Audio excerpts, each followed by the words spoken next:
எல்லா புகழும் இறைவனுக்கே. அல்லாஹ்வின் அன்பும் அருளும் வற்றா பெரும் கிருபையும் நம் அனைவரின் மீதும் பொழியட்டுமாக என்ற பிரார்த்தனையுடன் குடியரசு தின வாழ்த்துரையை ஆரம்பம் செய்கின்றேன்.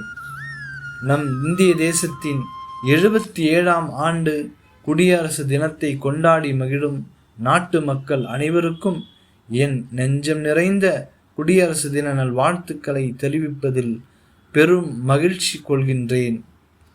உலக அரங்கில் நம் இந்திய தேசம் தனித்துவம் பெற்ற நாடாக திகழ்கின்றது. அதற்கான முக்கிய காரணமே இந்திய அரசியல் அமைப்பு சாசன சட்டங்கள்தான். அதற்கான கதாநாயகனாக திகழ்ந்த டாக்டர் அம்பேத்கரை இந்த தருணத்தில் நாம் நினைவு கூற கடமைப்பட்டிருக்கின்றோம். ஜனநாயகம், சுதந்திரம், சமத்துவம், மதச்சார்பின்மை ஆகிய உன்னத கோட்பாட்டை அடித்தளமாக கொண்டதுதான் நம் தேசத்தின் அரசியல் அமைப்பு சட்டம். உலகம் உள்ளளவும் அதை நடைமுறைப்படுத்த நாம் ஒன்றிணைந்து உறுதியேற்போம்.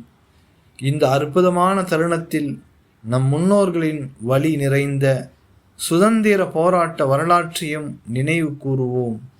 நம் முன்னோர்கள் கண்ட கனவை நிஜமாக்குவோம்.